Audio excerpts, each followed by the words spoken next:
know, and then I'll kind of... Alright, cool. Well, yeah, because of a technical error, I had to kind of restart that, but what's going on, guys?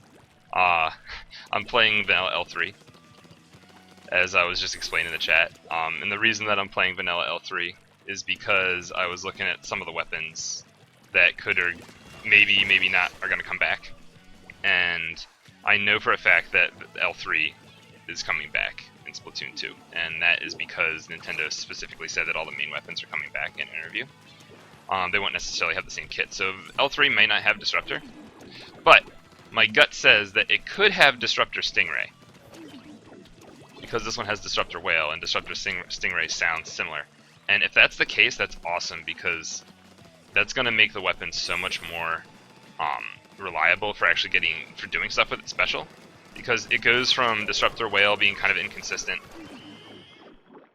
to Disruptor Stingray. If you ever get a pick on someone and you know you're safe, as if like maybe you had a one-on-one with someone on one part of the map, and then you just chuck a Disruptor to another guy and then Stingray him and kill him when you know that no one can like punish you, or maybe you're like with your teammates and they're kind of pushed up a little bit more, you get a Disruptor back behind a corner and just Stingray the guy.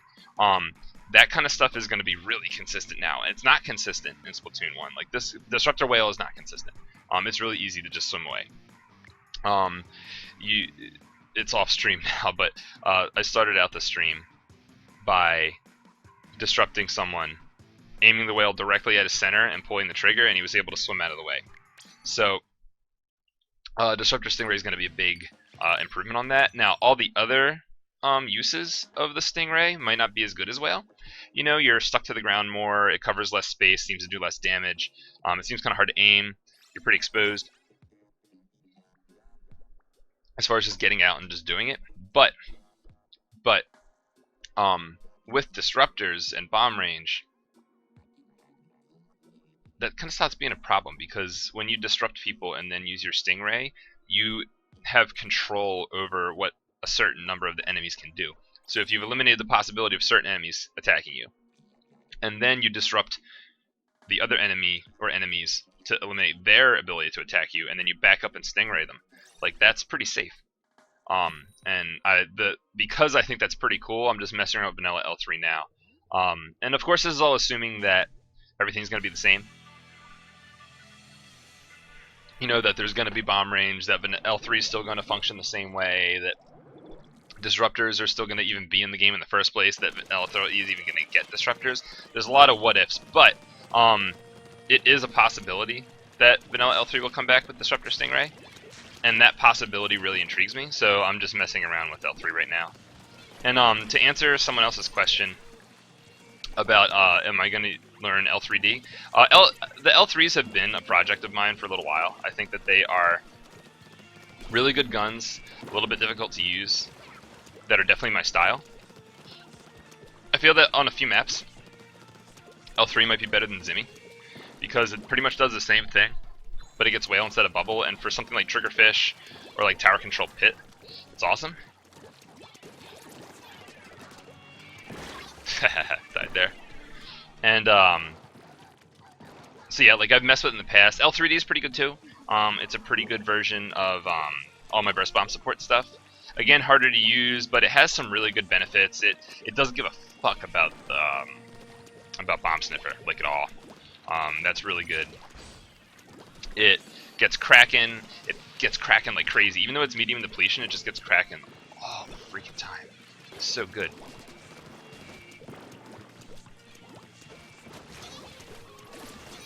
There we go. Killed that guy. It's bad. Yeah. Yeah, no, you can play L3 really aggressive, and it's awesome. The Slayer build is definitely really fun. The support build's really fun as well. I don't have Whale, unfortunately, but our teammate was able to come up there and get the kill, so that's really good.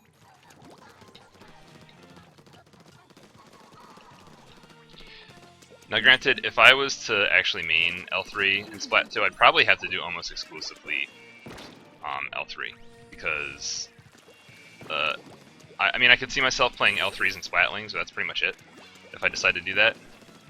Nozzle Nose and Splatling are both really particular both really particular technical guns that require a lot of practice. But I'd be totally down for that. I think that I can definitely do it. Got that guy. And there's a disruptor whale that worked really well. On a dynamo, yeah, he's not getting out of the way, especially since he was trying to flick. But other weapons can. But you know, with disruptor stingray, I could do that way more often. And of course, this is also just speculation, but I don't know. The idea intrigues me enough to want to mess with L3 a little bit. And I don't feel like playing solo queue, so I'm doing Turf War. I don't really think it's that big a deal with the muscle memory of nozzle noses.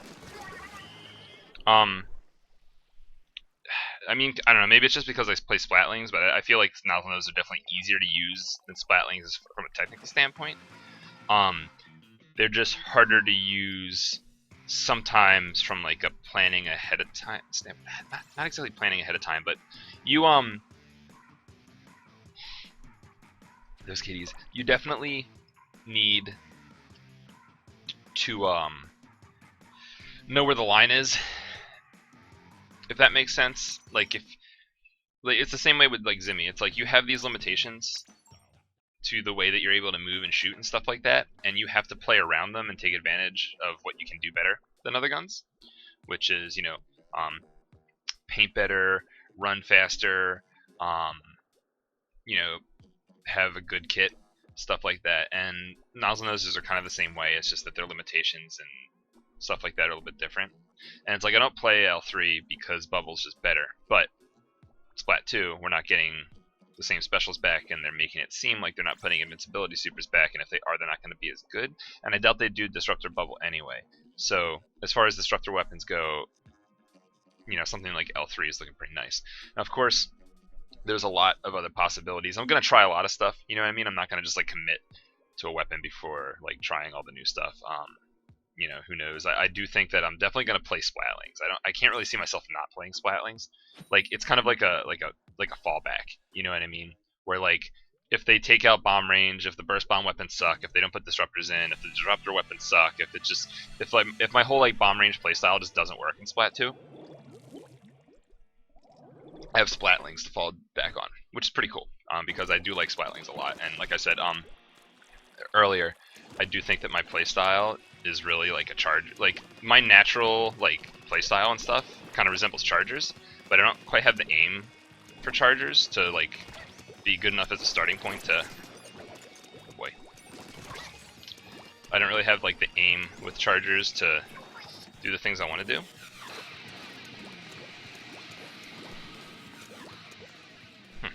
But Splatlings are different. I have the experience now. I feel like I can use them well. I'm at a point where I could decide to main Splatlings, and from that point, I could start maining Splatlings and actually improve from there. With the chargers, I feel like I don't have the groundwork to like actually improve. I'd have to really just play them and lose for a long time.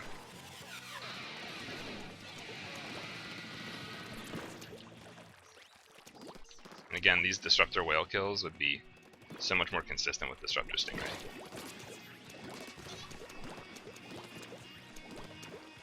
L3 is just so much fun. Like, I really like this gun. I should do some research to see how much sub-saver I need to like shoot after 2 Disruptors, because I'm not doing that right now, because I don't know how much I need. So how about after this, let's do a little research. And I'm going to have to read everything you just asked me, because there's some stuff there.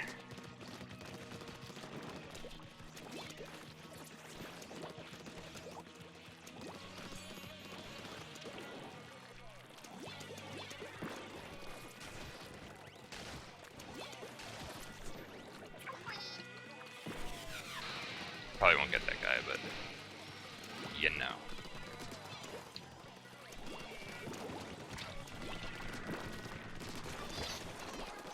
How am I not dead? How am I not dead? What the fuck was that?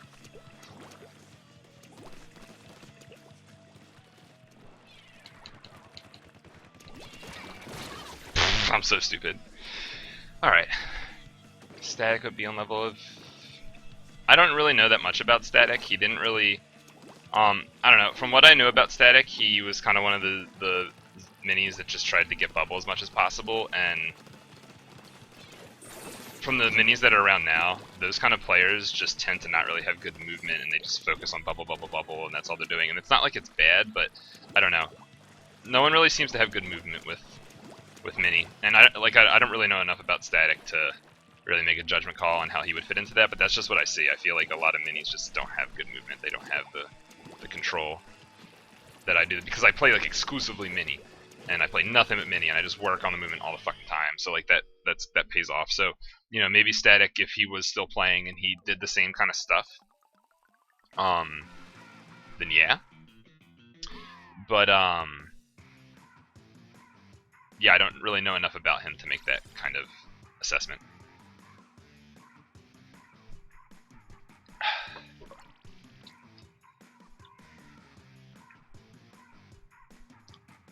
Cherry's the new 96 Deca, but not really. They're different. They're definitely different. Here's the difference. The biggest difference between Cherry and things that you can compare to it that have Kraken. The Cherry definitely does the team bubble stuff. That is good. Don't get me wrong there. The problem with Cherry compared to Kraken is that when Cherry bubbles to keep momentum, it doesn't really keep momentum the same way a Kraken does with the 96, where it's like the 96 Krakens and instantly gets a kill, and then Krakens around and does all kinds of crazy shit. It can be really aggressive with it, etc., etc.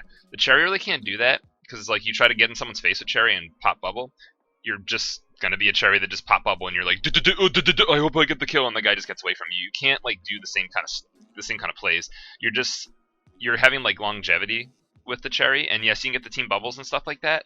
But it's a little bit harder to make those like crazy like bubble pushes as opposed to like a junior that like pops it and throws a splat bomb behind you and stuff, kind of thing like that. It's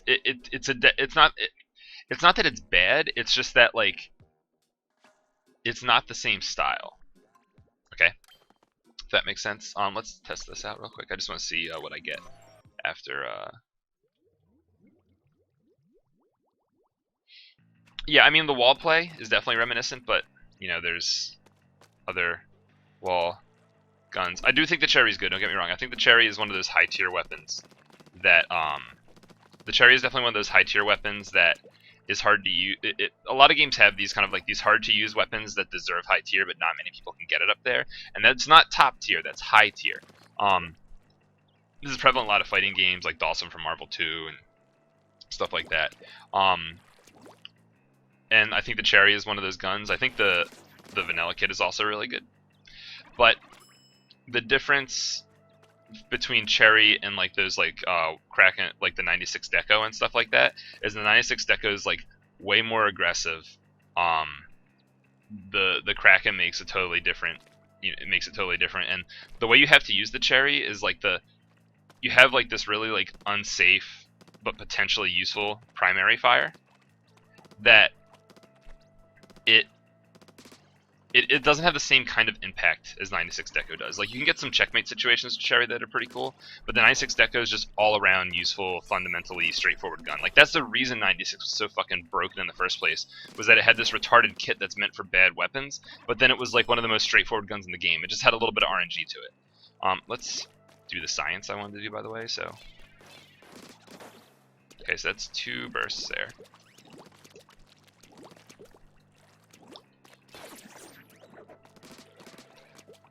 Let's see here. Oh, that's a lot of bullets, actually. Alright, so that's 3 bursts after 2 disruptors. That's pretty good. And that's with 3 subs. Let's see if I have like 1 or 2. Well, let's try 1 sub of Subsaver. So we'll go back to this, and then we can do this just to test this out real quick. Let's see what 1 sub does. The one sub-saver is great on Zimmy. Let's see how good it is on Nozzle Nose. So, 2. That's only 1 burst. That's not a kill. I don't know if I can do 2 subs. Let's try. I don't know if I have 2 subs of sub-saver on anything. Let's see. Well, we definitely have 1 sub on a lot of this stuff. Let's see if there's 1 sub on anything else. I might have the Splat axe on stream, guys. Oh no. I think 2 subs will be pretty good. I think. No. I mean, I assume 2 subs will be 2 bursts, right? So let's just work with what we got. So I got. So I want to use 2 subs of sub-saver. Look at that. Ooh. Oh wait. I think I have that on the hat, don't I? No.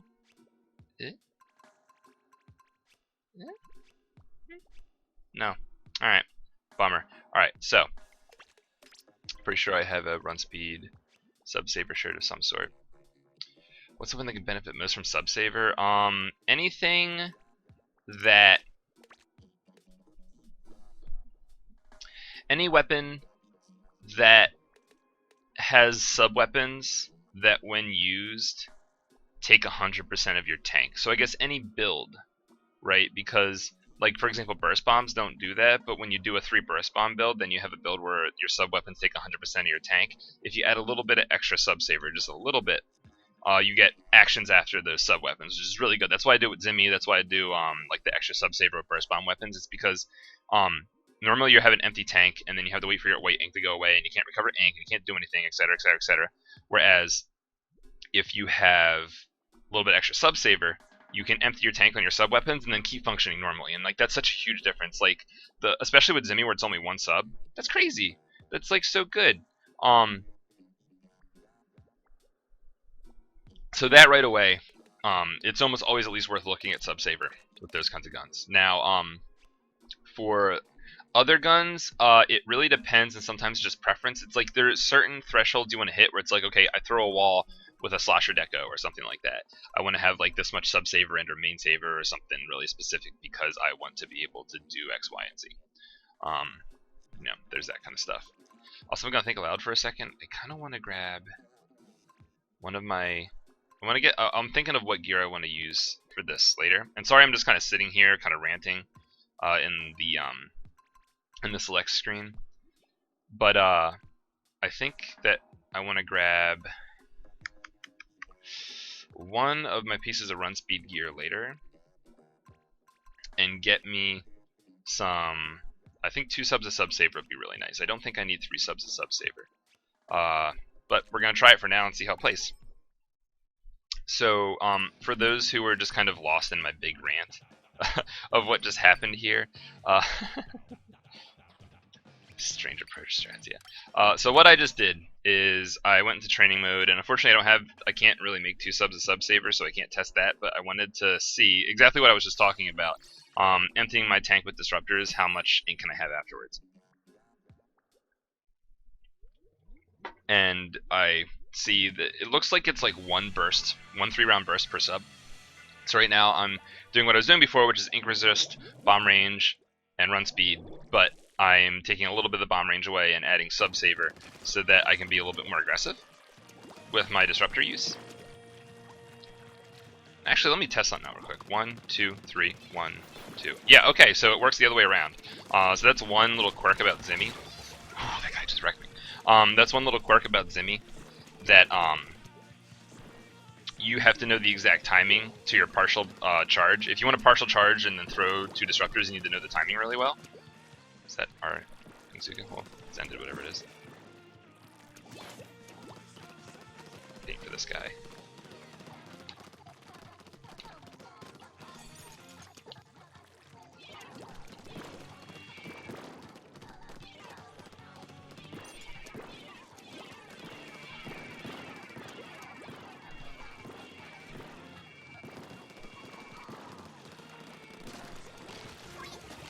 Nice. Alright, let's move forward now.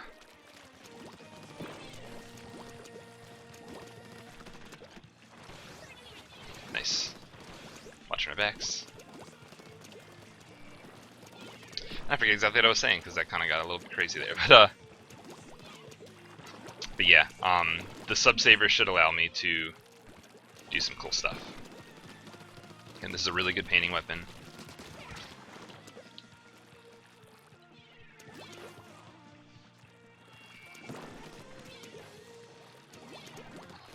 It's a really good support weapon.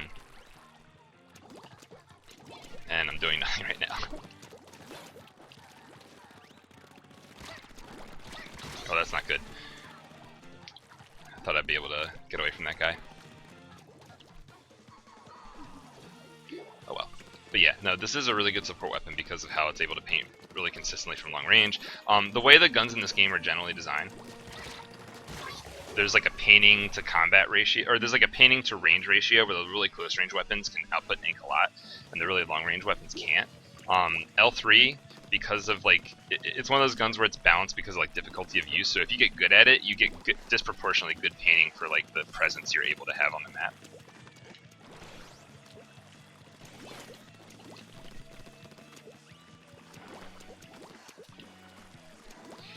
And that's why it's a really good support weapon, because you get like this kind of like disproportionately good painting.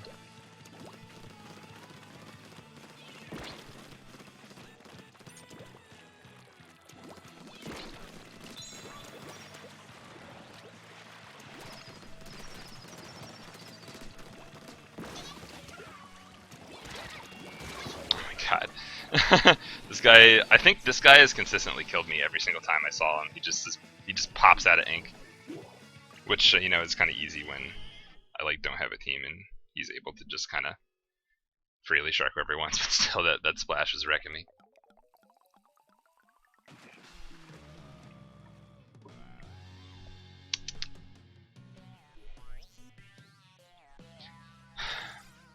The terminology top and high tier, so like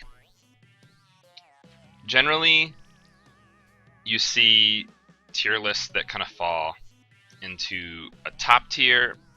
So you have like, well, there's god tier, and this game doesn't have god tier weapons anymore. Oh god, I do not want to be in this lobby. This game used to have the god tier, and the god tier weapons are the ones that are just completely better than everything else. You kind of have to use them.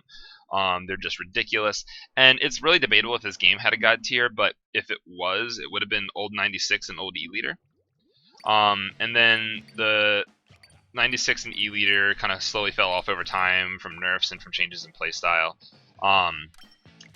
Top tier is kind of like what it sounds like. That's the normal thing when people say top tier. Like all the really good guns just outperform everything else and kind of outclass everything else. And like you kind of have to use stuff from that. It's not like god tier where it's just like the 96 completely runs the game by itself and like this is like Splatoon 96 edition or something like that, you know what I mean? We don't have that anymore. Top tier, god tier really debatably sometimes really doesn't even exist, but top tier is like all the good stuff, you know what I mean? So it's like all the stuff that comes to mind, you know, like 10 attack and you know, CRB and that kind of stuff. Like, you know, like Zimmies top tier as well. Splatlings have kind of become top tier lately, which is really fun. I can't hit that guy. And, you know, then you have like high tier, which is like good stuff that's like still good and probably just as viable. It just doesn't define the meta as much, you know? So like this is where you're looking at things like pro and maybe like 52 gal, stuff like that, like weapons that are good but aren't necessarily like the best. They're still viable, but they don't really define the meta. And then you have like mid-tier stuff, which is just, you know, mid-tier stuff. It's good, it's not really that great, but it's good enough. And then you have like the low-tier stuff, the low-tier stuff, which is, you know, kind of below average, not that good really at all. And then the bottom-tier stuff, which is useless. And the way it kind of translates in like in like I guess like a useful sense is that like top tier and high tier are like it's like the viable category, and then like mid tier stuff is just like, you know, But yeah, like generally a game is naturally going to have low tier, mid tier, and high tier, or I guess I should say a game is naturally going to have high tier, or going to have top tier, mid tier, top, high, and mid. But then like things that become really useless, some weapons just kind of like become just pointless to use over time, and then some stuff is really, really good when you have like the top tier and god tier stuff. These kind of distinctions, and I really want to be able to move out of my spawn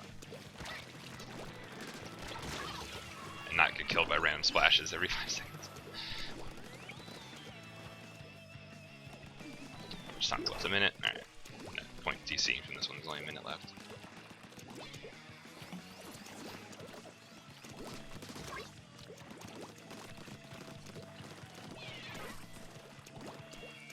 Yeah, and also for those who just joined, the reason I'm using this is because I was thinking about weapons that might come back in Splat 2 that I might want to use. And if they were to give this weapon Disruptor Stingray, it'd be awesome. I ended up dying, so that's good. Disruptor Stingray with this would be awesome. I think it would be better than Disruptor Whale. Disruptor Whale is really inconsistent for getting picks. Disruptor, maybe Stingray doesn't look that good, but with Disruptor it'd be fucking awesome. Pretty much every time you guarantee yourself a safe situation, every time you get a Disruptor, it's a guaranteed kill. Guaranteed safe kill as well. And like all these kind of situations where like I'll do something, kill someone, and then throw a Disruptor across the map to help a teammate. Those things don't even need to really be helping the teammate. I can just straight up kill some guy. So that would be like awesome.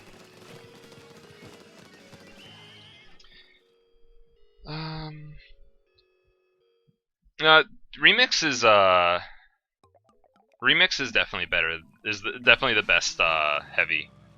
I think it's better than Hydra as well. I think like Zimmy is the best Splatling, but I think that after Zimmy is Remix, and I think that they're both top tier. I think that Remix is like the bottom of top tier right now. Remix is just good. Yeah, heavy deco just doesn't really get used that much. I don't know. It's medium depletion. It actually is one of like the better users of point sensors, but it's not really that impactful. And there are other like uses of like having that Kraken, and the Remix's kit, it's just like as like a backline painting weapon with the sprinkler, constant whale support across the map and stuff like that. Heavy deco is like one of those long range weapons that has Kraken, where it's kind of like, where do I exactly use this? Like, it gets used as like a contingency plan a lot, which is like really nice. Even though it only has medium depletion, it's gonna be backlining, it's gonna be painting a lot, so it's going to get that Kraken. So it definitely can be used as like a contingency plan part of a team comp, especially if like you're a Splatling main and it's like, okay, well we're playing like tower control on this map where the heavy just seems to be last live all the time, and if we just had a Kraken to like stall tower, we would be fine. Heavy deco is really good for that. But overall, it's not like universally useful like Remix is, where it's just always painting every map all the time, getting whales constantly. The whales are being useful constantly. The paint's being useful constantly. The sprinklers being useful constantly. It's a safe spawn. It's just like that kind of stuff is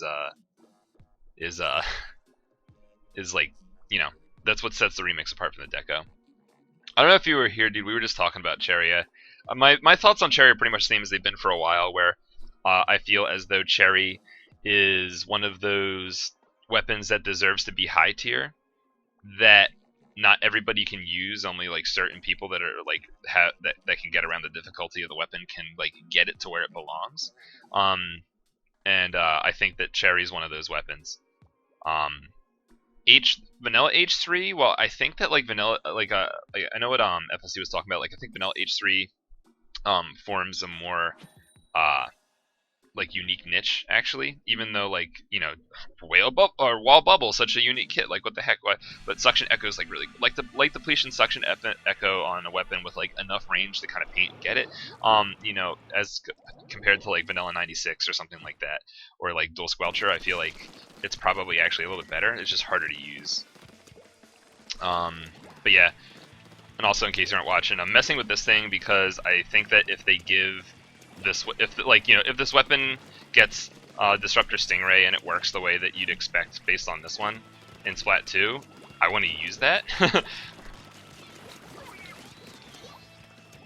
because I think it's really useful, and I think that even though this Stingray looks bad with Disruptors, it'll be pretty good. I think that guy's gonna get away. Nope, he didn't get away. Oh boy. Huh. Ah! Right. If his thing... Yeah, I could see that. There's also a lot of weapons that are really good that have echo, where it's like getting really good bubble. I mean, obviously, you know, you have your let's see if we can get that guy now. Like I know that you have Zimmy for your bubbles and stuff like that, but like I feel like finding a good bubble weapon for your team is a little bit harder than finding a good echo weapon because like Dynamo and E-Leader and exists. I don't know. At the same time, there are a lot of echo weapons that aren't that good. I don't know. And I guess it's also just because like wall bubble has such an obvious like brute impact on the game that thinking about the echo version. Well, that guy has bubble. Get out of there. There's another one here somewhere. I did not do a good job of tapping to. Ooh, man. Yeah, and the Echo Bomb stuff is really good. That's the thing. And like compared to Dual Squelcher, I think it's just better. And like having a lot of bombs on the team is so good, and having like Echo is really good. And it's just like this like current like style that's popping up a lot, where you get a bunch of bombs, doesn't really have a good Echo alternative. If that makes sense. That would be a cool example of using like a Disruptor Stingray. Like, I think Disruptor Stingray is going to be a little bit different than Whale. I feel like there's sometimes you can use Disruptor Whale a little bit closer because you can back up behind a corner and keep moving.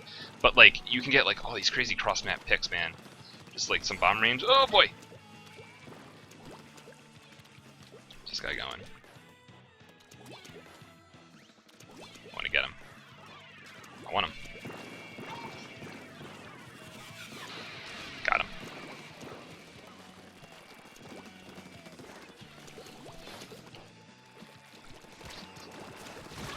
Ooh, man, there's a guy behind me. Gold and Tempered Dynamo? I think Gold's better than Tempered. I think that like the whale spam is really nice, but like why do that when Remix exists now?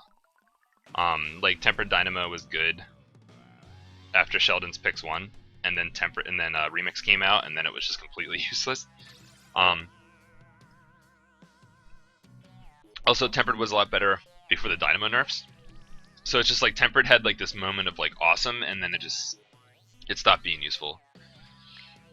I think Gold is really good because Gold has a lot of map control. It's good on all those like multiple bomb comps and stuff like that, right? Especially multiple bomb comps that don't have like the best painting or whatever. Like you got like some loot on there, and like the bomb rush is good, but like, you know, just having like, the dynamo in the neutral, like a double bomb dynamo is pretty fucking nice, man. Like I like that. That's good. Like the double bomb gold dynamo is awesome, especially if like you're spamming a bunch of bombs anyway, and then you have all this painting or double bombs. Like that's really good. And I think it fit in those comps. I think that outside of those comps, sometimes it doesn't find like the best home, and Silver Dynamo is kind of like return to being the best. Like I know that like there was some moments where Gold Dynamo was like the thing, and then Temper Dynamo was the thing, and after everything now, like I think the Silver is just overall the best again. I do think the Ink Strikes are good as well with Gold Dynamo Lux. You can definitely support some team push, especially when you're running the double bomb build. It's double bomb paint, double bomb paint, double bomb paint. Someone out of your range wants to rush, you just drop an Ink Strike where they want to go. Like that's really good.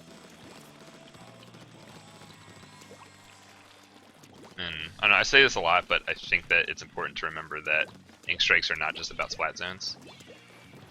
They have a lot of uses. Okay, so I'm just running because I don't know what's coming, but I'm gonna try to get the Disruptor Whale if this guy doesn't kill me right now. Where's he at? I want to shoot him. This is a really awkward situation. Hello.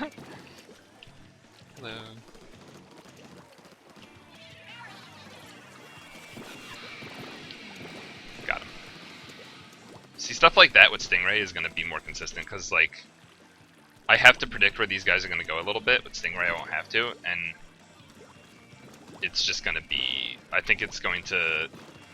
even if that special doesn't get buffed at all, I think that, like, this right here in my hands with the Stingray would be awesome.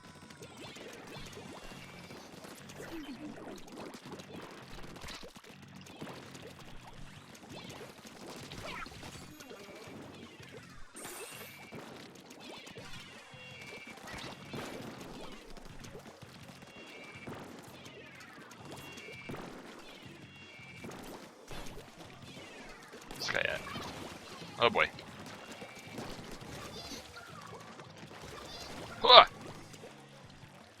But yeah, I also think something that makes this gun fun compared to Zimmy specifically is that like the shots are more front loaded, so you can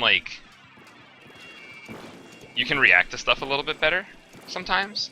It's just that like if a situation goes on for too long or whatever, or if like you want the ability to like set it up, like with Zimmy you can like set up a really good play and then back away, where it's like sometimes with Nozzle Nose it's like you don't want the front loadedness. I mean, that's just me being a Zimmy player, being used to a certain type of play style, I don't know. But it's fun to be able to just immediately pull a trigger and kill someone. That's not something I can do with Zimmy, so it feels like I have the ability to react faster. I don't know if that makes sense to you guys.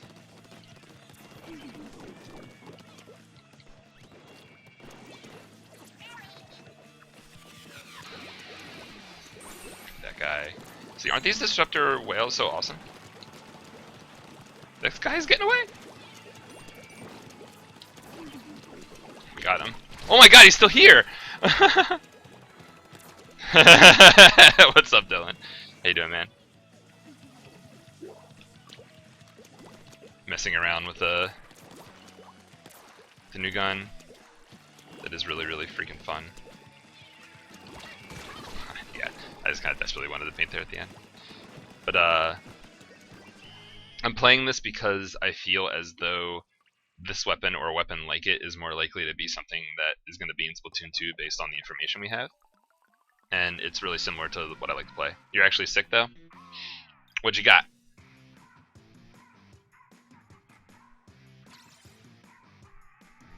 So after I'm done streaming, Morgan's going to head over and we're going to help me complete a job application at some point. But we're gonna go out to the store and we're gonna get Valentine's Day stuff for each other, like make it a game. Like we're pretty much just gonna go out shopping and then we're gonna go to go out to eat, go out to a bar or something like that. I don't know. Both of us get like present anxiety, if that makes sense. Where it's like when we gotta get gifts for people, we get like really anxious and stuff. So we just kind of wanna have some fun. Do I accept friend requests? No, I don't. My friends list is full as fuck with like people that I scrim with and play with and have to like add for tournaments on a regular basis. Like I really can't afford to add viewers. And I do have an alternate account. The NNID is Hitzel. You can add that. I don't do viewer battles that much, and I haven't really done it in a little bit. But if I am going to do viewer battles, I'm not going to do it on this account. It's just the NNID is just Hitzel. This one has a different NNID. Job applications, how romantic, yeah.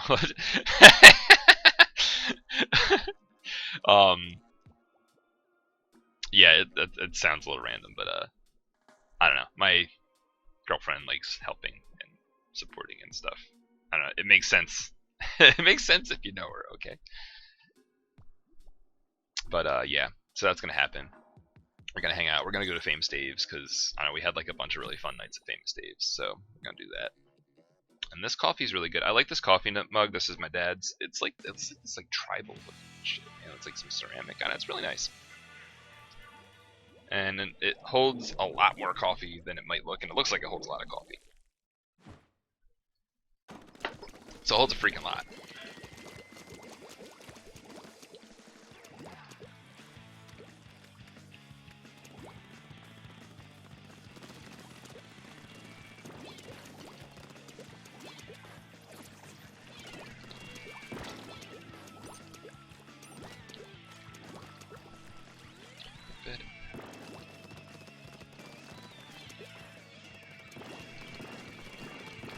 Give me this meter.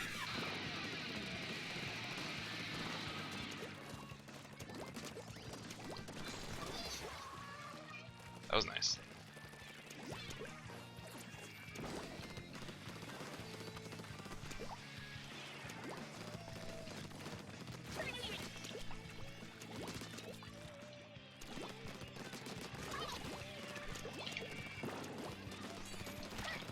I'm gonna die. Ugh. Far away from the slash machine. I get scared of slash machines too much sometimes, actually.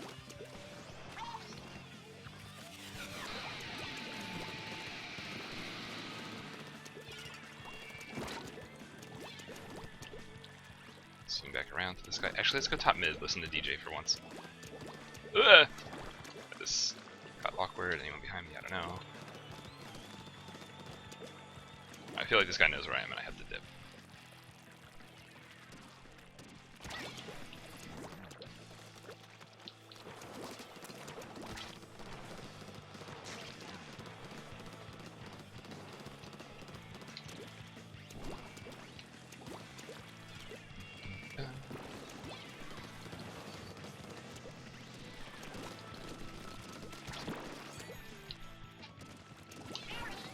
Oh, that was one of those, like, just do it disruptor whales that you're just assuming that it's gonna go perfect. Didn't work there. So I think the splatter. Are you talking about the in Splatoon 1 or Splatoon 2?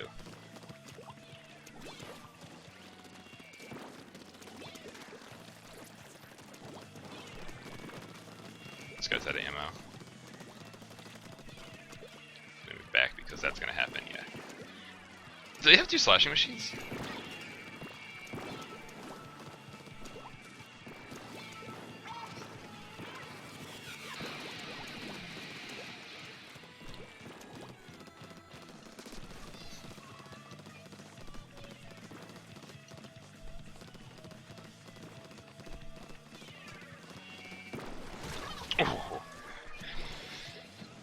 But I think Panket's like the best fucking CRB in the West. My main weapon is one of the best weapons in the game. Like the little like mini machine gun that I usually use, that's top tier. It's bullshit. It's one of the 3 top tier support weapons. And it's probably the best of the 3. The 3 top tier support weapons are that mini splatling that I use with the invincibility special, and like the same like freeze like little bomb that I throw. The other one's the giant paint roller that just does the tidal waves of ink, and you just paint as much as you can. Then you get like radar on people for your team. And then the one that's like also good is there's like one of the heavier splatlings that also just paints a lot. So like all three of like the really good support weapons paint a lot. The one I use is like way more aggressive and can get like multi-kills and stuff like that because it gets an invincibility super on it. It can't paint quite as well as the other ones, but it also stops other people from painting, and then it just gets bullshit kills like periodically. Yeah, Zimmy is definitely top tier. In fact, like Japan only plays like one game type really in competitive, and that's the game type where that weapon is like best. And they have rules in tournament where you can only use one of them per team, because in that game type in particular, using 2 of them is just like, it's just too much control, because there's like no objective in that mode. So like all you do is just paint a certain area, and it's like you have 2 of these things, and they'll just constantly stop the enemies from painting it, and then they'll be invincible and then paint it. And it's just like they get a little snowball effect and just ends the game type. I mean, I think that game type's also the worst of the 3 competitive modes, but like, I don't want to get too much into it, but I feel like the Japanese scene likes that game type because they don't really have like static teams like we do. It's kind of like one big pickup lobby. Like it's always like looking for customs kind of thing. You would probably understand that. And it's kind of like the Japanese community. This will make sense to you. The Japanese community, they don't really form teams. It's always like looking for customs and shit on Twitter, and all they play is Team Slayer. Like they don't play objective, if that makes sense. Even though there is no like Team Slayer in this game, the objective mode that they do play is the one that's most like Team Slayer. Whereas like the other ones have like really precise objectives that are like you really have to play objective, like organized as a team. Whereas like they play the one where it's just, you know, just get map control. It doesn't really like, you can, after you get map control, you can kind of just ignore the objective. But yeah, that's kind of getting off topic. The weapon I play is bullshit. That was not the best idea, but Yeah, this weapon's similar to the one I play. It doesn't have the bullshit invincibility part, but it does get some bullshit stuff, and what seems to be the new version of this weapon special. Alright, I'm gonna die. Team Slayer is Team Deathmatch, Soji. Like, Splat Zones is definitely the most similar to Team Deathmatch out of all the game types. But yeah, this weapon doesn't have the same bullshit as the one I main does, but they're removing those kind of specials from Splatoon 2 in general. And after the smoke clears, I feel like unless there's some other alternative that, you know, just don't know about because the game's not out, this one will be most similar to the weapon I play and probably the best from a support role. You know that guy's going to be swinging around that way. Just got to keep an eye out for him.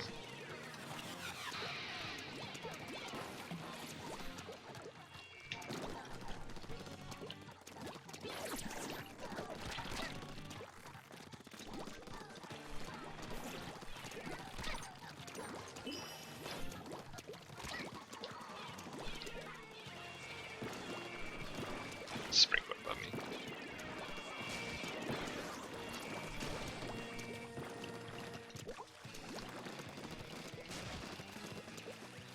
Yeah, Dylan, that's my point.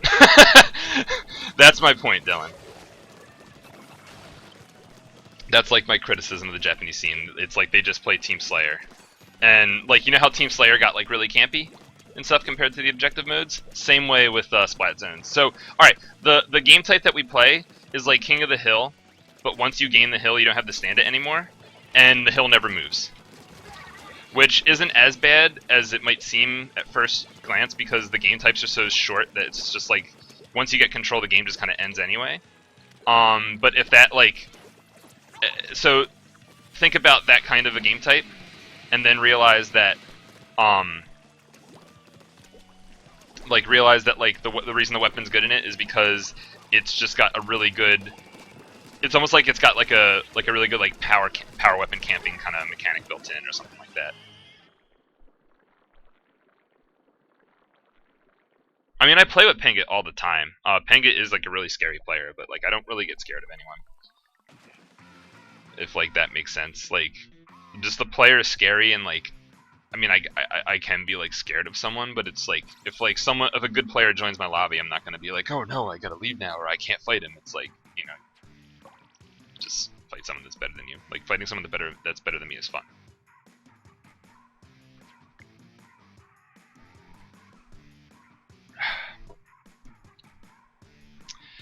Let's see here.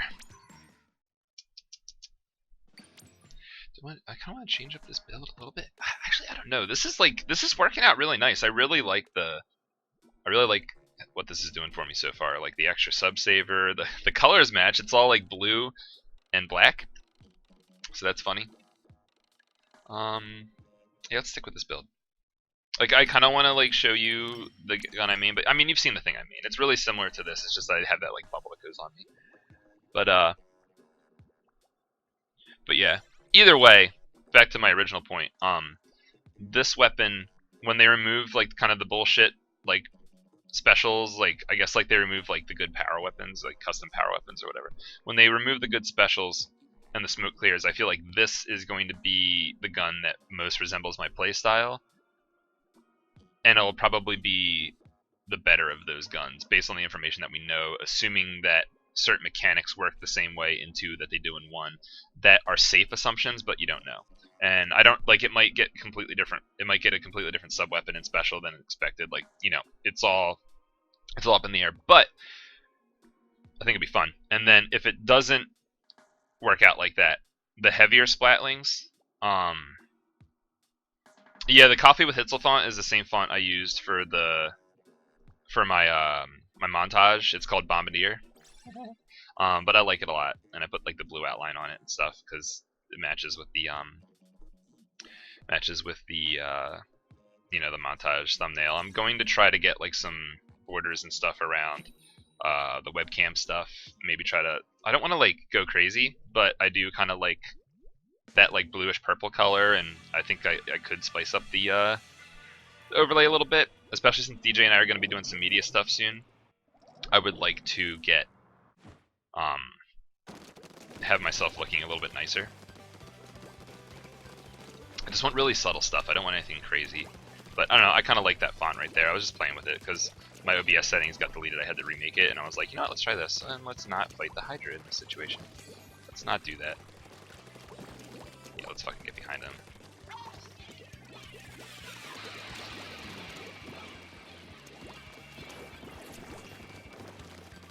Painting walls is weird with this gun. That guy jumped out? I can't tell. But that was a nice little rush there, even though we kind of like panicked.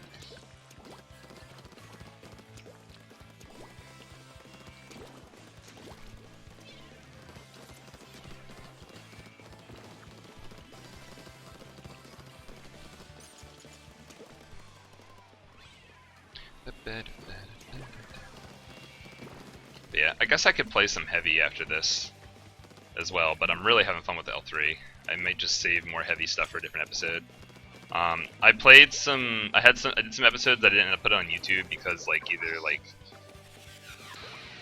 the gameplay footage wasn't that good, or I had one where like people were joining and we were cursing a lot and stuff. But I did play. I did do a coffee episode with Splat with heavy that didn't get on YouTube, so I'll probably do that next. Just play some heavy and talk about Splat 2. Speaking of Splat 2, since you're here, Dylan, dude, we got a spectator mode confirmed that looks awesome. Like, seriously awesome. Like, you can have 2 people join. Oh my god, what the fuck is going on? You can have 2 people join. Those people can follow any player. There's hotkeys for all the players. Just the D-pad is one team. The face buttons is the other team. You can move the camera above the players, or you can do like a bird's eye map of the view. Bird's eye view of the map, where you can bring up like an overlay of the map to see where all the weapons are and stuff like that, and who has special and stuff. And 2 people can do this. So like I think 3 would be a little bit better, but it's like totally fine. So we can do like casting, and people who don't stream like can still be showcased, and we don't have to worry about like being on Twitch and streaming like Japanese players streaming on the Japanese sites, because technically that's against the rules and we could get in trouble for that. It's like it's gonna solve so many problems, and it looks just so good, and we needed spectator mode and stuff. Like, it's awesome. It definitely does. It look exactly like? Are you talking about the what exactly do you mean? Are you talking about the spectator mode looking more polished than Splatoon 2 does normally? Or does Splatoon 2 look better than Splat 1 and you like typoed there?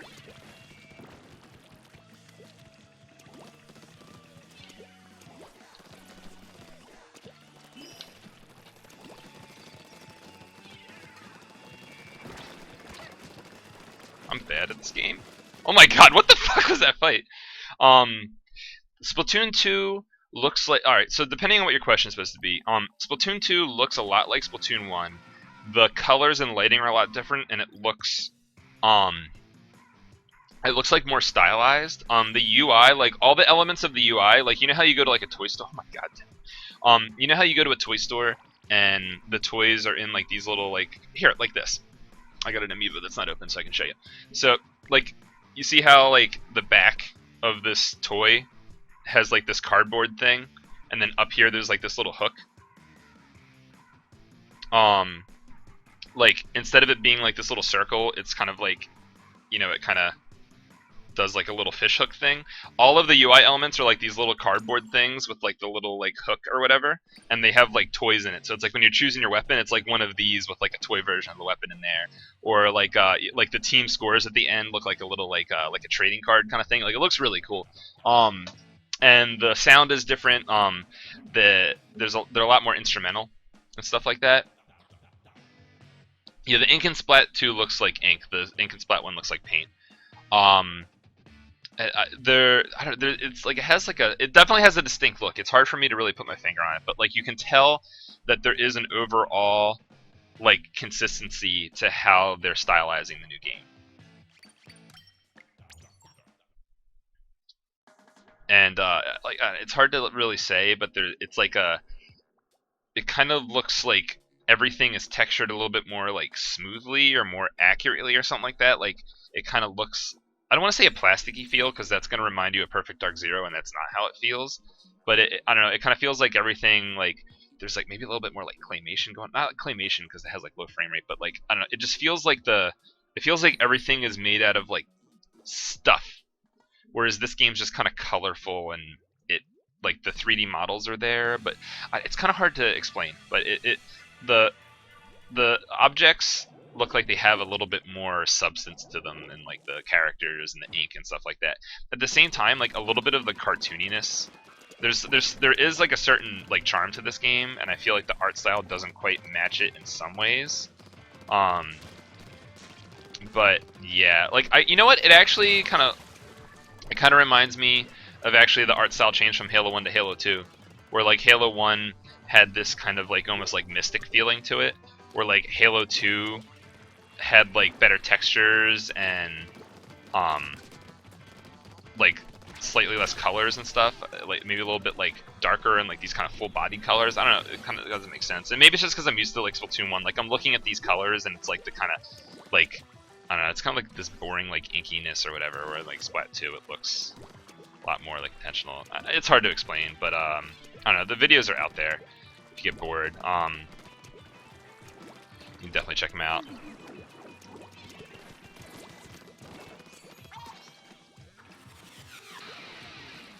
Got that guy, nice. Hang out here.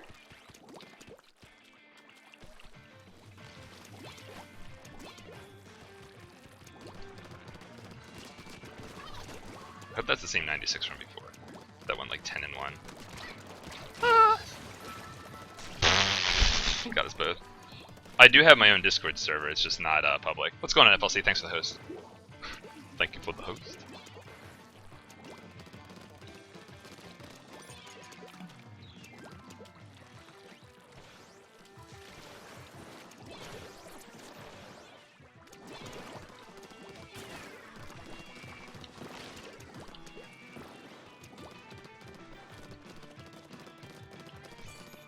Got the whale now.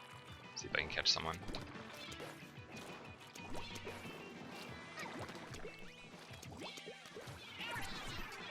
I'm gonna die. So is he. Alright. I pink it. Alright, I'm just gonna get right. I like never go right. I wonder which weapon can stand up on the grates and just hold down the trigger for longer, this or Zimmy. I feel like it would be this, actually. That guy got me.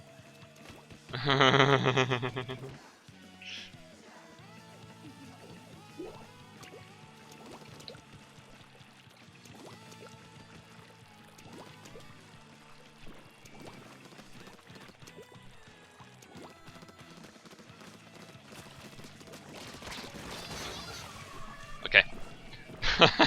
Okay. Super Tony U. What the fuck is that? I mean, the Wii U has such a bad fucking name, dude. Like, that is just like the worst naming convention I think like the console's ever had.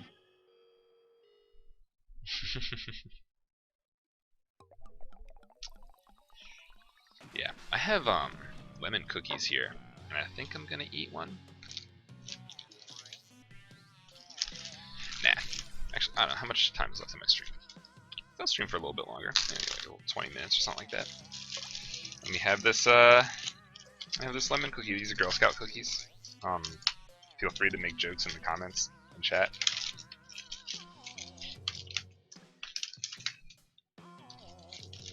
Wii U just sounds like a word that kindergartners made up. Like, I feel like grade schoolers would say the word Wii U. Just run around, they're just running around the playground, just running in circles, playing Ring Around the Rosie on a swing set and saying Wii U, Wii U, Wii U. And then like, then U gets used as like this technical thing. It's like Donkey Kong 64, Civilization 64. It's like Civilization U. No, it doesn't sound the same.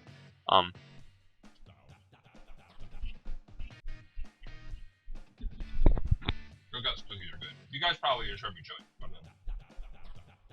Pretty nice.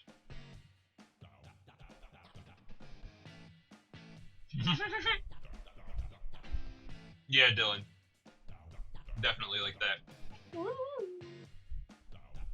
I can, give me a second, I can do that with my hands. But what are we looking for?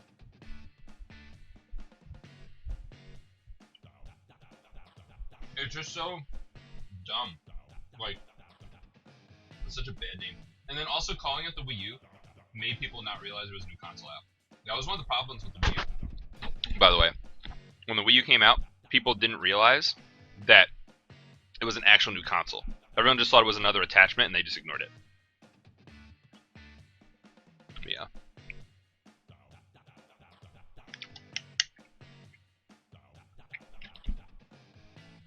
Drink some water there. Alright, let me mess this up.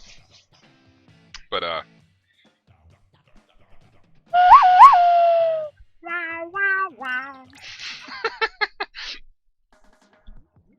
yeah, it's super fucking poor marketing. The Wii U was just such a mistake, man. Like, as far as, like, how they launched that console and didn't advertise it and confused people. Everyone thought people were like, oh, it's a DS. I already have a DS. I just bought the new DS that they just came out with. I'm not buying another one. Or like, I don't play my Wii anymore, so I don't need an attachment for it that lets me like play it on the controller. Like, people just didn't know. And then people also just didn't even fucking know it existed in the first place.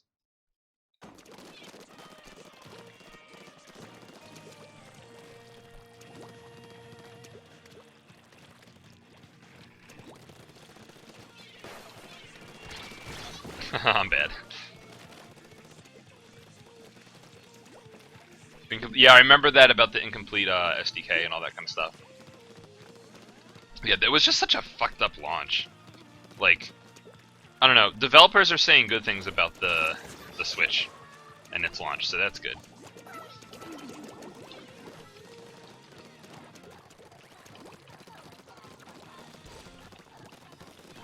And climbing walls of this thing is still annoying without burst bombs.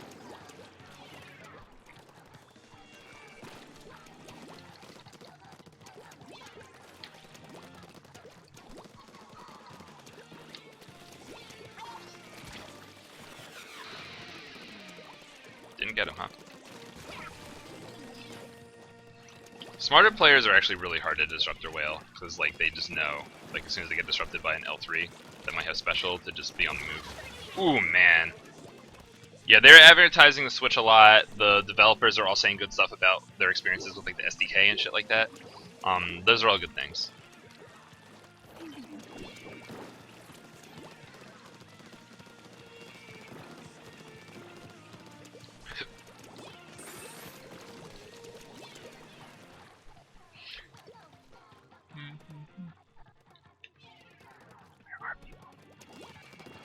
Whatever.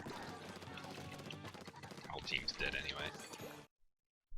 And the internet connection went out, and I hope I'm not... No, I'm still alive. Alright, cool. How do I get a beard like yours? Just don't shave for 3 days.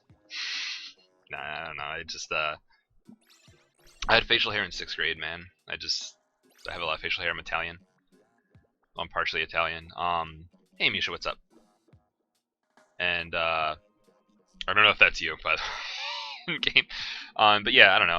I always had a mustache, and then I started getting like a beard, and like I had this goatee thing going on, but like my mustache and my beard didn't connect for a while, and then eventually it just all kind of started working. So there's that.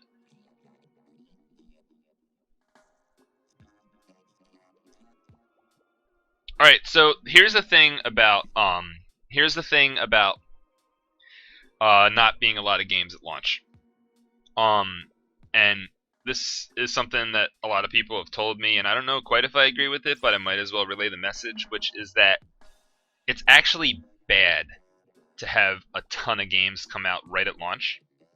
And the reason that's bad is because you want the releases to be staggered. Like, you want people to get the console, and then everybody buy a game, and then everybody buy a game, and then everybody buy a game, and then everybody buy a game. It makes more money for the company. It gets people using their system more, as opposed to just releasing the system, having all the games come out at once, and then nothing for like 8 months. Like, Splatoon 2 is coming out in the summer, probably on purpose. It's probably ready to be at launch, but they want to not release it right away. They want everybody to buy Zelda, and then everybody to buy ARMS, and then everybody to buy Splatoon and stuff like that. You know what I mean?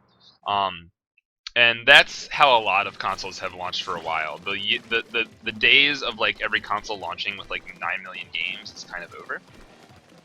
If you look at like all the consoles that have come out after, like even like for I mean, actually that's not true. 360 had a little bit bigger of a launch library than what we're talking about right here. But Xbox One, PS4, all had like no launch titles.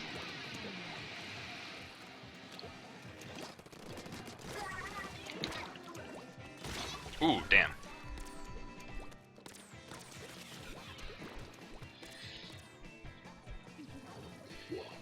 Yeah, the Splatoon test fire is going to make people play it.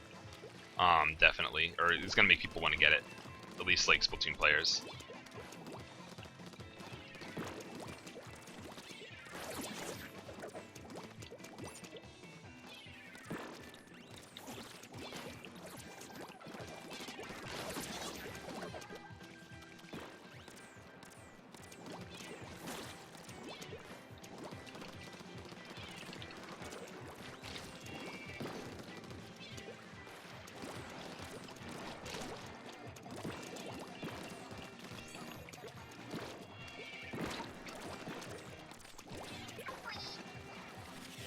Oh, that guy's dead.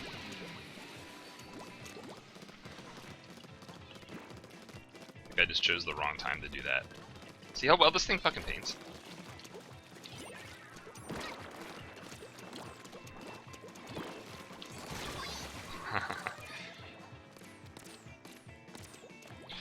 Yeah, it's like people are gonna get it or people are gonna not get it. I do understand the sentiment that like if you don't have a good launch library, people are gonna think it's not worth getting, or they're just gonna wait, and like the hype's gonna die. I don't know.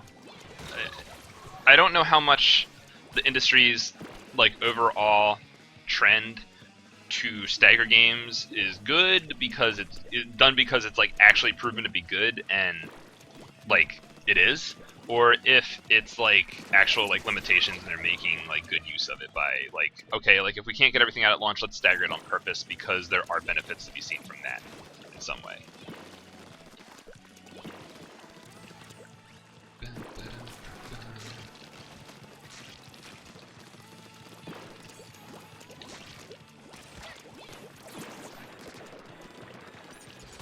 Oh man, that sucks.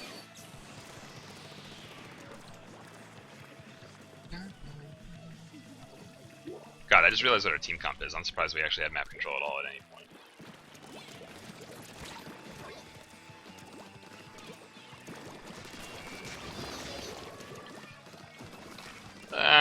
Yeah, we're definitely not getting the lead off that. That was a fun little kill there, though.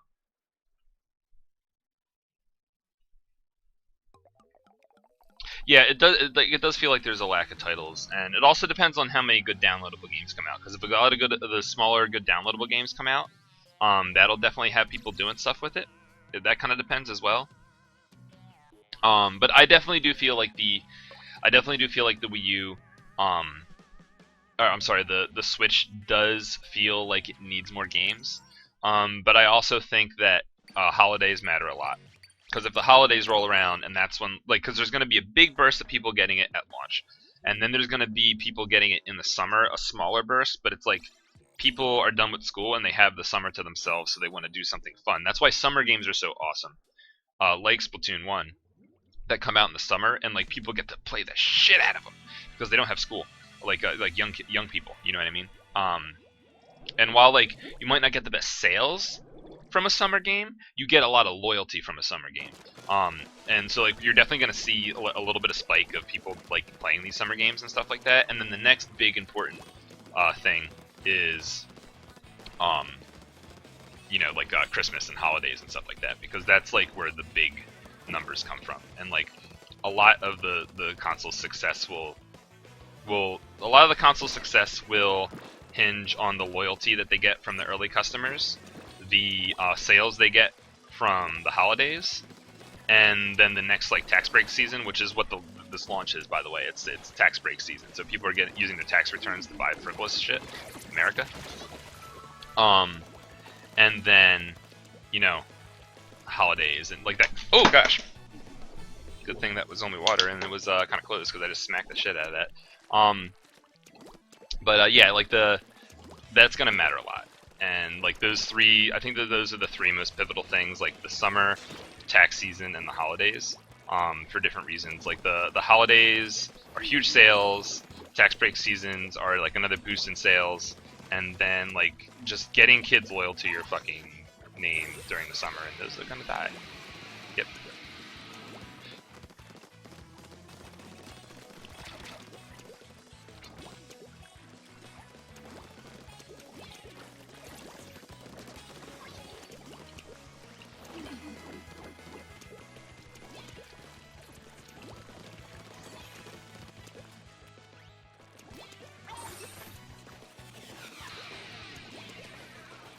Got to.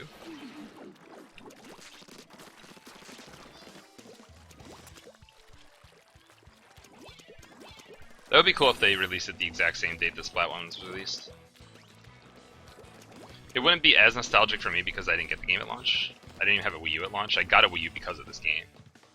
Because I watched enough of it to decide that it's something I wanted to actually invest in.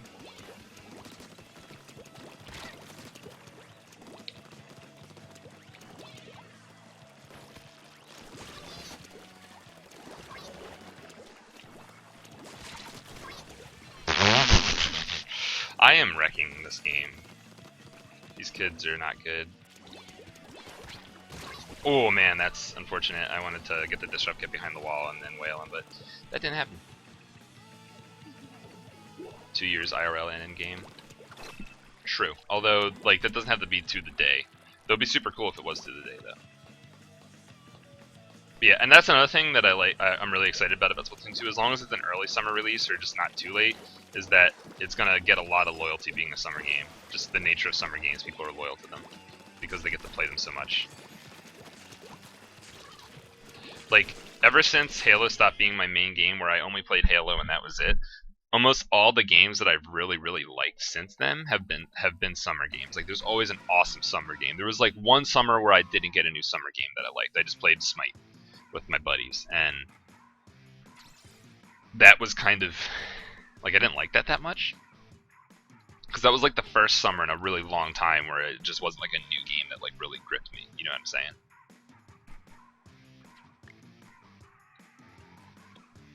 What is that?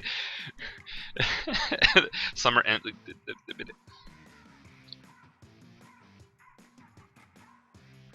Yeah, it was like right at the end of May. Sure, we can play in the lobby again. Why not? Haven't hit A.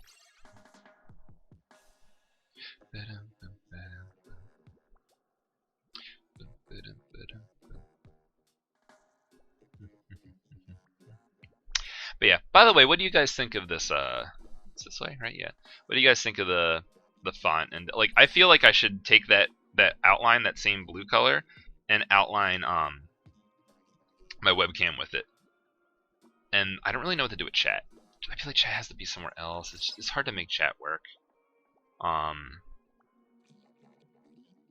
I could probably try to do some stuff where like some people have like some better messaging things where it'll just show one message at a time and they disappear, and they like, they're like, 'cause this is like this opacity thing that I got going on and stuff, and maybe there's like better solutions for chat.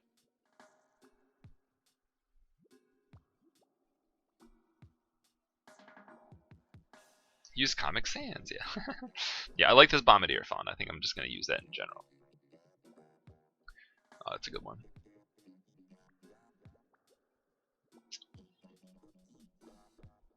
But yeah, I think putting the blue outline around the webcam will be nice, and then after that, figuring out some ways to just kind of subtly make the stream better. Just subtly. I don't really want to mess with it. Like the chat. Just having chat in general feels intrusive to me. But I like putting this stuff on YouTube, so chat kind of should go there. But yeah, it would be like exactly 2 years after Splat 1. Would be pretty good. Oh, didn't get that guy.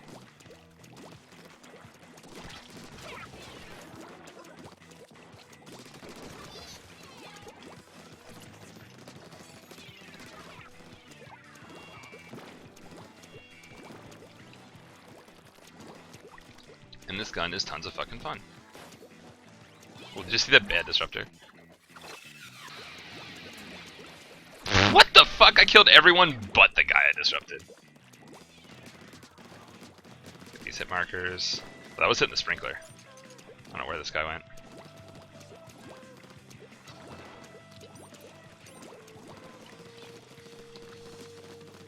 Damn, he was just out of range.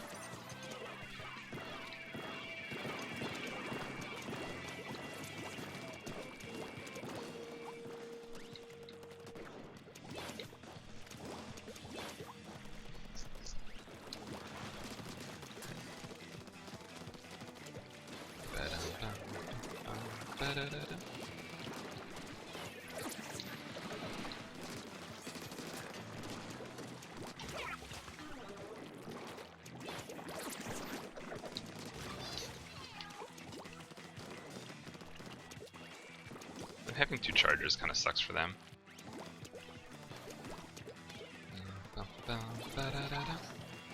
Oh, I missed.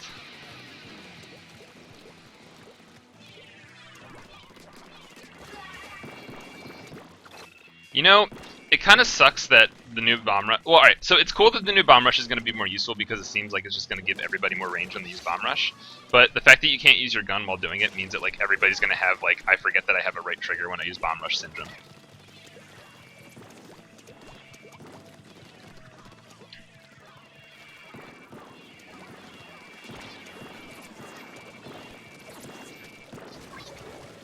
Yep, that guy. Ooh, he got me. I had to kill something. What guns do you use, Soji?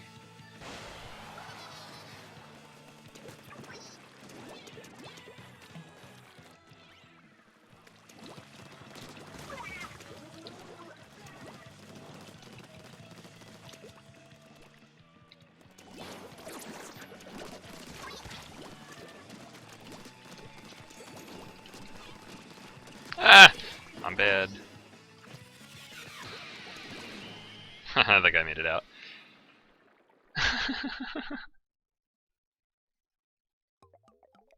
Oh yeah, no, the release date, I ain't thinking about the release date. I'm sure that it'll be a point where I'm just like itching to play it, especially after like a test fire or two. Because I'm assuming there's gonna be more than one test fire.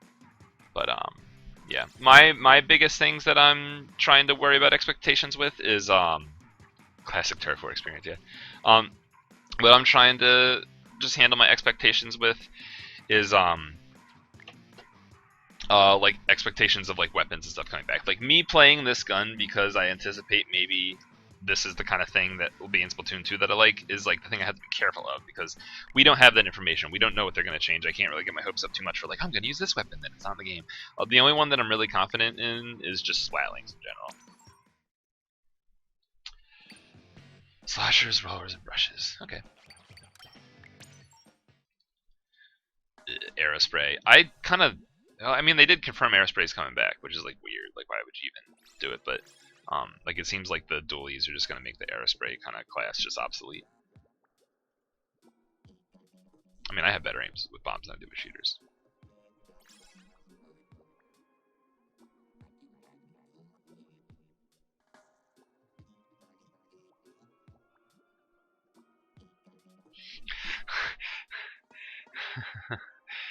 Some gifts just got posted on my server. Pretty fun.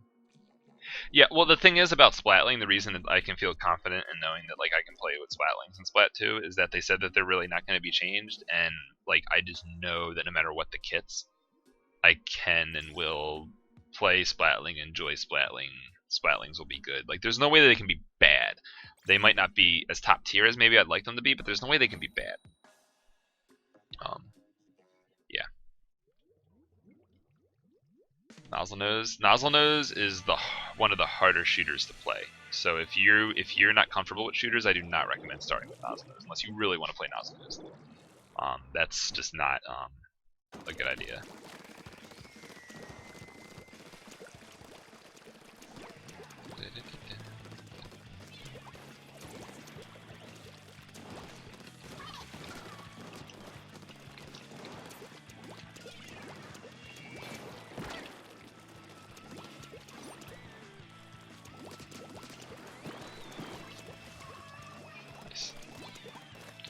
Double L3.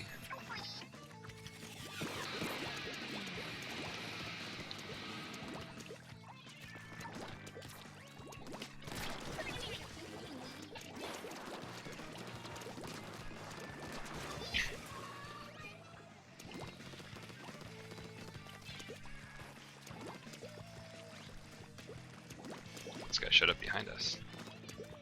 What a crazy asshole.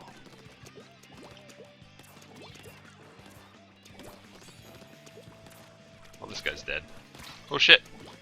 Never mind. Run.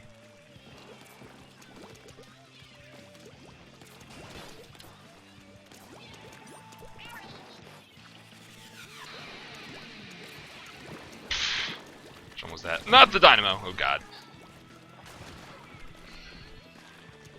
Rapid with splashdown? Why? I mean, Rapid's gonna be in the game. They already confirmed. They already confirmed that all the main weapons are coming back. So, like, if you want a certain weapon to come back, that's confirmed. How exactly those weapons will work, what exactly their kits will be, that's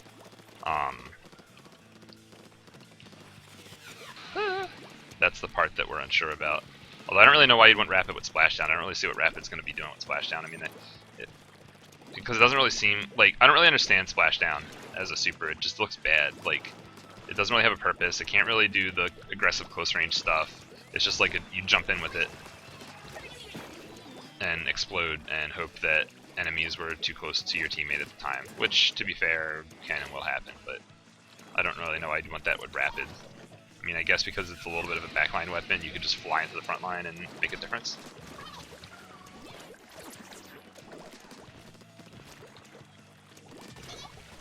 But I don't know.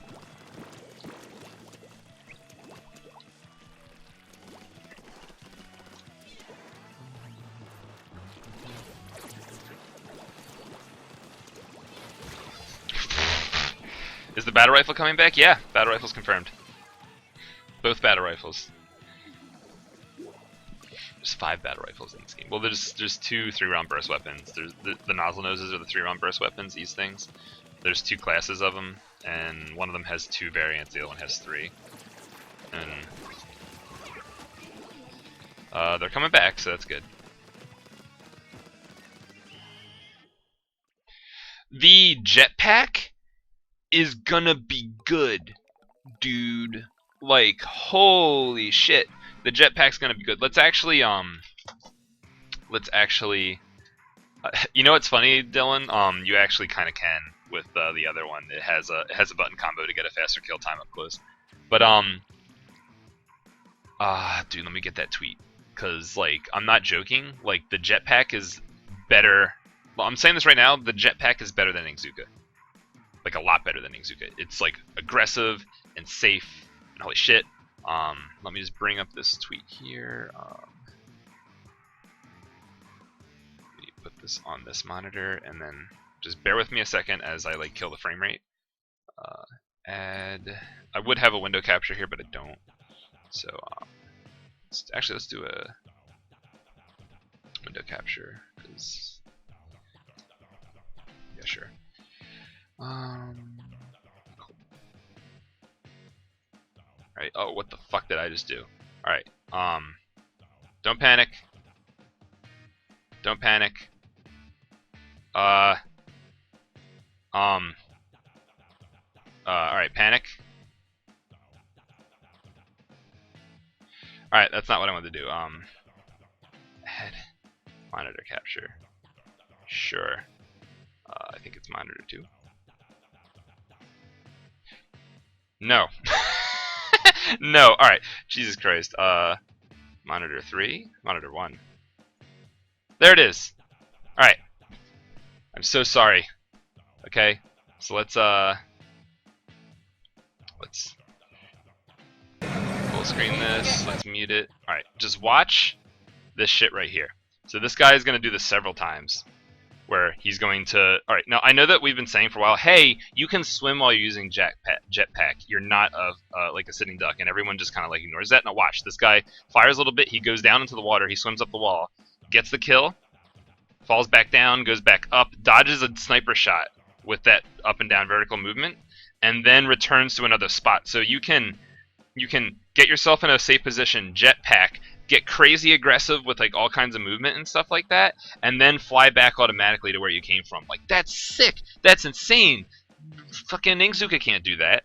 And he's going to do it again. Like, he gets special here again. I think he does this 3 times. So he's going to activate jetpack. He's going to kill this dude. He's going to fall down so he can't get shot by that guy. Sees that he's not paying attention. He gets a double here. He falls back down so that sniper can't get him. He ends up flying back to what's not really a safe position, but like if you know the maps and weapons and stuff better, he could have done that from a better spot. You know, this is just a guy playing the demo. He's obviously a good player. And I think he does this one more time, maybe. I think he gets one more special and the game ends. But like this is what I'm talking about when I'm saying like jetpack is the best special, like by far. Like, yeah, like this is like better than Ingzuka. Like, I can't, like, I would trade Ingzuka for this on any weapon any day for like any reason. Like, I don't care if you want like a little bit more range. Hit scan, like, again, so he gets the kill, he falls back down. Flies up the wall, gets this kill, falls back down, and then he ends up like flying back to, again, not the safest location. This guy didn't like pick the best spots to jetpack from, but once you actually learn the game, you can get better jetpack spots. Like, this is crazy. And is this the end of the video? I can't like tell. I think my monitor capture is like a little messed up. But whatever. I'm just gonna get rid of it because that's all I needed to show you. Yeah, that's pretty freaking nuts, right? Like, yeah.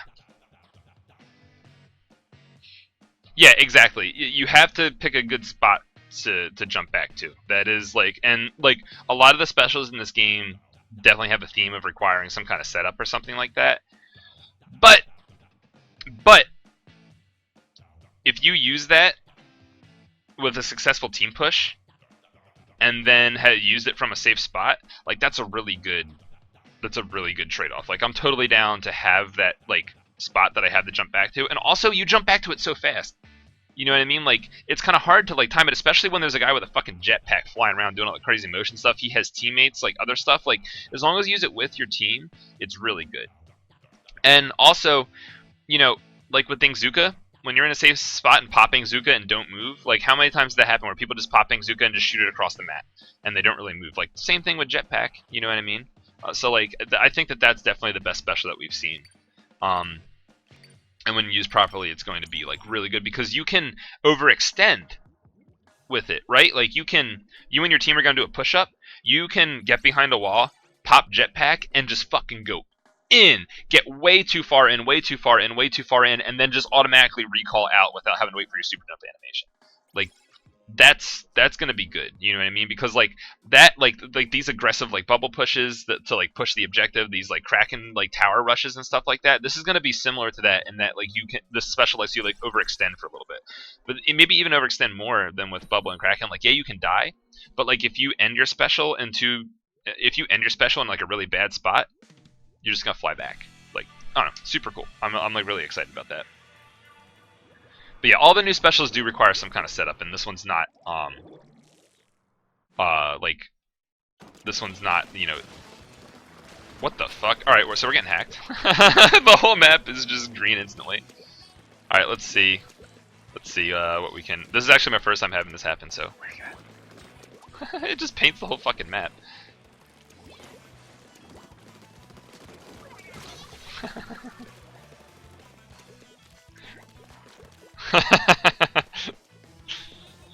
And unfortunately, we won't see much of this in Splatoon 2. Alright, so you see, like, every time he shoots, it paints the only the kind of turf that he painted. So it's like, it's not painting the walls because he hit the ground. Can you get us in spawn? Let's see. I want to test if you can get us in spawn. Shoot me. Shoot me.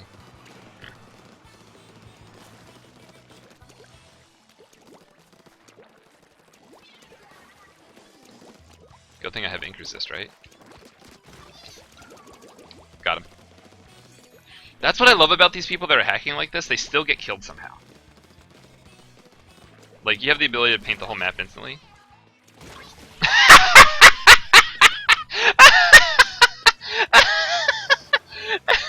Like, you have the ability to paint the whole map instantly.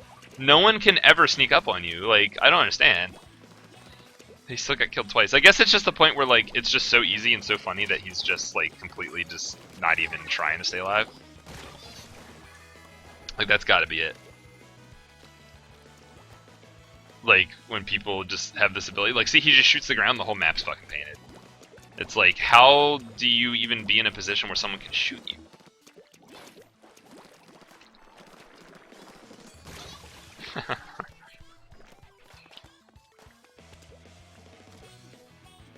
No, they don't do it to not let others play the game. Like, no. They do it because it's fun and funny. They don't do it to ruin other people's day. They don't do it to hurt your feelings. They don't do it to ruin the game or some big like don't overthink it. Like, it's just fucking funny to cheat. Like, it's fun to just run around and do this shit. Like, when people are doing this, they're laughing. This guy's not. Oh, that's him. I love how he kills you before he gets in. He always has special though, but he hasn't used his special. When he shoots, everyone dies. Yeah. I think I think everyone only dies when he So I feel like he has to shoot at the ground to paint it, and if he just shoots in the air, the splash damage just kills everyone in like a ridiculous radius. I think that's actually what's going on here.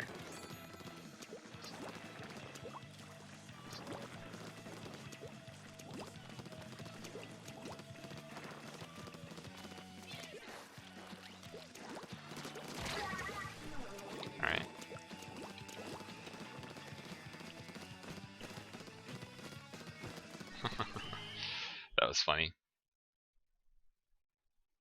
I mean, who cares if he takes it to fucking ranked? It's fucking what? You gonna have a giggle in squad matches, or you're gonna lose a solo queue match? Like, oh no. I mean, not that it's okay to do, but it's just like, just fucking laugh it off. Like,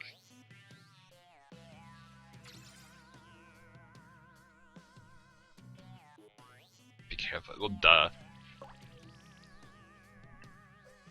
Like, yeah. Yeah. Well, alright, let me just say something real quick.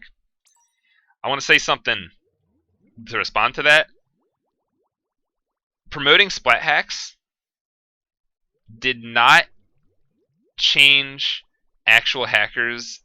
Like, I'm not talking about the people that just go to GBA Temper and like, let me download the invincibility hack. I'm not talking about those people, because those people are going to cheat. Like, they're going to find out anyway. Alright? And us promoting splat hacks to people so that everybody can have gear on an equal footing does not change the people who are actually hacking's ability to make cheats. They don't need my fucking help. Okay? They don't need to download Lean's like easy to use, clean color-coded user interface of like changing gear to be like, oh my god, I'm really good at this stuff and I never thought of cheating before. What the fuck? Like, no, it didn't. And like maybe like one fucking asshole out there who wouldn't have even bothered, like started using splat hacks and then was like, oh man, maybe I should go to the next step. Like that doesn't really happen, because like once people actually started hacking, as soon as there's a video on Twitter of some guy flying around with like God mode and stuff like that, if someone is capable of also doing that, they're gonna fucking do it. Splat hacks is not gonna cause that to happen. You know what I mean? Especially since like the software that we released has no functionality, or like in order for you to in order for you to reverse engineer splat hacks to actually do stuff like that, you need to know more about hacking than you need to know to do it in the first place. You get what I'm saying? Like the free to use for everybody software that we release like doesn't cause people to cheat. I just want to throw that out there. Yeah, exactly. Exactly. Yeah, splat hacks are just equipment. Like, it doesn't. It lets you bring up your gear. You get to click on different gear and be like, I want 3 damage on this, or I want like 2 damage in a defense, or just what the fuck ever. You know what I mean? Like, it's just it pretty much like it looks kind of similar to this gear screen, but after you click on something, you can go ahead and you click on it and then give it the subs that you want, and then you hit save. But yeah, I just want to throw that out there because, like, that's something that you'll see when people are like talking just about like hacking in general. They'll say something like, "Oh man, like because of splat hacks now everybody's cheating." Like, no, they're not related. Calm down. Like, we're all very conscious of that kind of stuff.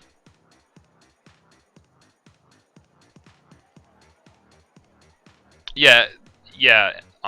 Your name is yeah, but that kind of stuff also isn't cheating. Like, okay, like the rank hacking stuff, like there could be like some kids that are legitimately bad that give themselves S plus and then never play solo queue again, so they look cool. Good for fucking that guy. Who gives a shit? And then there's also the players that use splat hacks to D rank and then use really good gear against like newbies and stuff to abuse it. Like I can understand like learning a new gun, like that's totally cool, but like the people that like will constantly just D-rank themselves so they never have to fight other good players, that sucks. That's bad. Granted, without splat hacks, they would be just making new accounts or just backing up a save file where they're C-0. You know, like again, like the things aren't actually related to actual cheating. Splat hacks is cheating, silly, yeah. But alright, so the rotation just ended. What the heck are even the Hammerhead and Camp sound fun. Don't really feel like playing Terraform on it. Rank modes sound fun. Don't really feel like streaming it. You know what? I think this is a good time for me to go ahead and end the stream because this was a fun one. L3 was pretty fun. If this does come back in the same or similar form, but it has Stingray instead of Whale, I'll totally use that thing in Splat 2. Like my gamepad's in the way of the camera. I'm pretty hyped up for that. So that's cool. That's good. And then if not, you know, heavy Splatlings exist. Maybe burst bomb stuff. I don't know. I kind of moved on from burst bomb stuff. But yeah, that was really fun. L3's fun. Try it out. Pretty good. Yeah. Thanks a lot. I'm gonna see who we can. Oh crap! I thought I changed it to coffee with Hitzel. Oops. It's supposed to be coffee with Hitzel. My bad, guys. My bad. But yeah, I'm gonna go ahead and we're gonna host someone. Then I'm gonna highlight this. So let's figure out who to host, because the best part about me hosting someone is I don't have it planned out before I say it. So now there's this really awkward period at the end of the episode where I ain't doing shit. Rafa's playing. Fuzzy is scrimming. I have a feeling that as soon as I host Fuzzy, he's gonna leave, but we're gonna try it out anyway, unless there's someone else.